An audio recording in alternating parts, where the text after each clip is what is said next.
Welcome to another episode of the Lone Star Roundup. Please make sure to like and subscribe. Help us hit 10,000 subscribers. Let us know what you think. Leave us a comment. A lot of news to get into over the last few weeks. Lots of Texas cards, lots of Texas fighters in the news. I want to start with Mario Barrios and then get into the two major cards and then some other news as well. Mario Barrios of San Antonio has called out everyone at 140. He steps in the ring in a bit of a tune-up bout against a fighter called Richard Zamora of Mexico. On the Tank Davis versus Hugo Ruiz undercard this week in California. It's on this Saturday. So we're going to take a look at Barrios, see how far he's progressed, exactly where he is, and he's going to have to be really good. And what's interesting is that there's going to be a lot of fights for him in Texas, in San Antonio, and in the surrounding area. So just think about it right now. Barrios at 140. The WBO champion is from Dallas.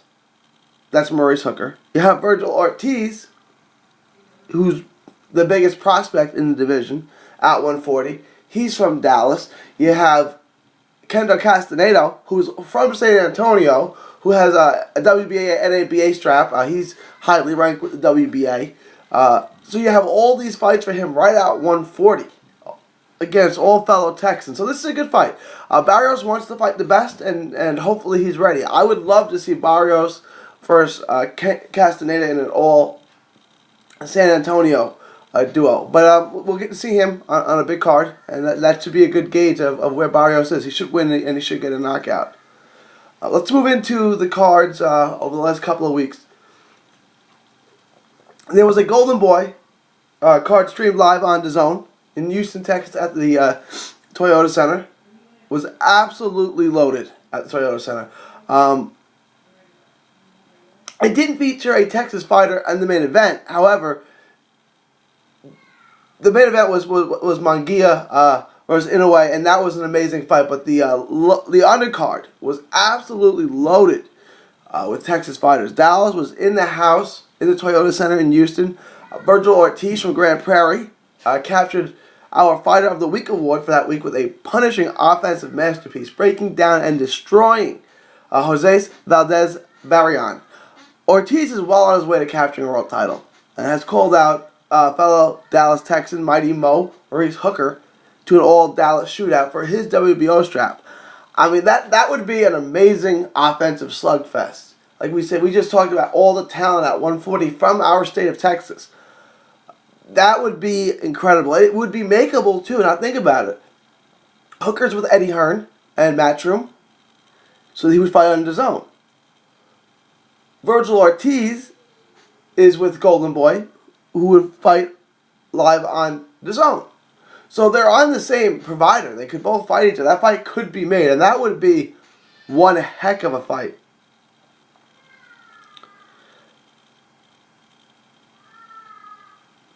Let me know who you guys think would win that fight, by the way. On the undercard of that,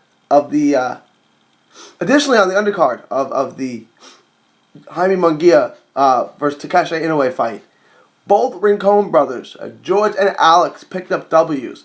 Alex, the younger brother and probably the brighter prospect, or at least on paper, was given a tougher than expected test with the veteran Jeremy Ramos. Was pushed him all 6 rounds. First time he's been the distance. First time he's been more than 3 rounds.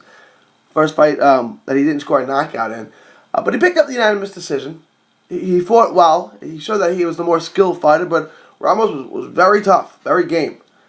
The older brother, George, handed forth a dominating performance and absolutely blowing away Emmanuel Valdez in a 140-pound bout. It was first round TKO, and it was just an amazing onslaught of punching power. George Ramos only had, George, I'm getting confused here. Jeremy Ramos lost to Alex. George Rincon beat Valdez, but he had only had 2 knockouts in his 5 previous wins, and he picked up a destructive first-round knockout in what was supposed to be a major step-up fight. So Alex Rincon picks up the unanimous decision victory, wide decision victory over Jeremy Ramos in a tougher than expected contest. But those were good rounds, and he finally fought someone who fought him back. So it's a good experience for Alex, and George just stole the show.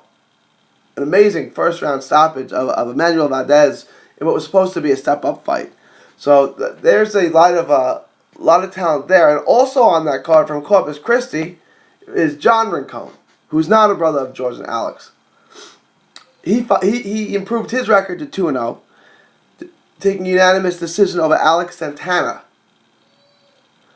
Now, you guys might remember John Rincon. He fought on a top-ranked card on ESPN in his pro debut against a fighter dubbed the worst fighter of all time. If you guys want to go check that out, you can find John Rincon. Just YouTube search John Rincon, worst fighter of all time, or maybe just YouTube search worst fighter of all time, and it'll come up. But this was a much better fighter that Rincon fought. It was also a fighter making his pro debut named Alex Santana. Rincon boxed masterfully on his way to unanimous decision. Rincon is a lightweight, very, very promising looking lightweight. He's 2-0 now, 1 knockout. And may fight again as early as next month, according to some sources. When a date and venue is set, we will keep you in the loop. Remember, this kid's just 20 years old, so he's 2-0, but this is a real good-looking prospect. The main event of that card, of course, was Munguia versus Takashi Inoue. The Toyota Center, highly competitive slugfest. Really fun fight that Munguia clearly won. It was competitive, but Munguia won almost all the rounds. Munguia drew really well. He's becoming really popular, so look for him to return to Lone Star State. I think at some point. I think he'll make. He won't fight all of his fights here, but he'll fight in the great state of Texas a lot more often, I do believe. It was a big event, drew really well. Then there was the Dallas card at the Star in Frisco, Texas, with no Texas appeal at all. No Texas fighters at all. It was a good card. Sergey Kovalev returned. Boy, did he return, handing him one of, if not the best performance of his entire career in recapturing the WBO light heavyweight crown.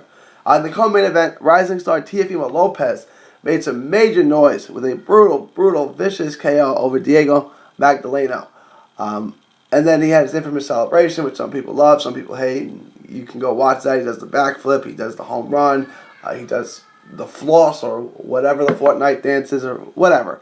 But go check that out. Now I want to get into some of the performances on other cards outside of Texas from Texas fighters.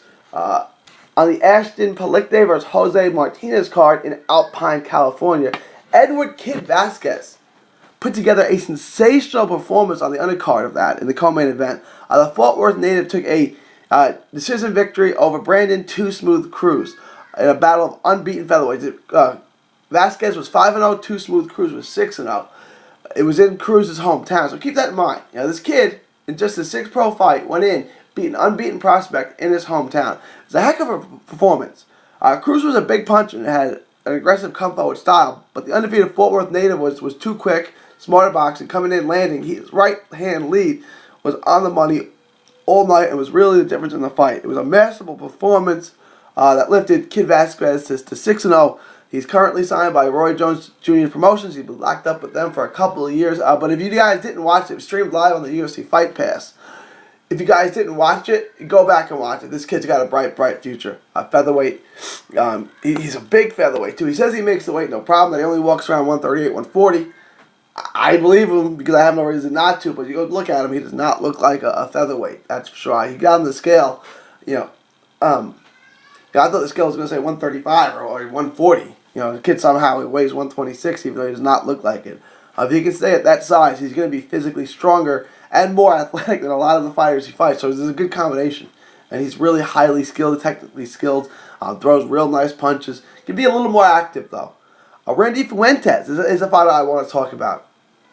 I want to touch on Fuentes of McAllen, Texas. This is the absolute best 8-8 fighter you're ever going to see.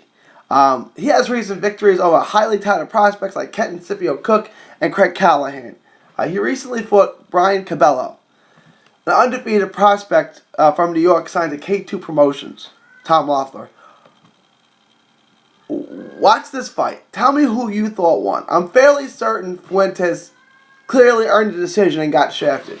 Keep in mind, this kid, Cabela, who he fought, is a major prospect. and go watch the fight. Fuentes is right there with him. I mean, this is an even fight. If anything, he should have gotten the decision. I don't see how he lost the fight. But this kid Fuentes is like a gnat. He's just on you. He's fought Mike Reed. He's fought Kendall Castaneda. He's fought a lot of really, really good fighters. He's been matched terribly. But I'm telling you, this kid is really good. His record's only 8-8, and I'm telling you right now, Randy Fuentes is the best 8-8 fighter you're ever going to see.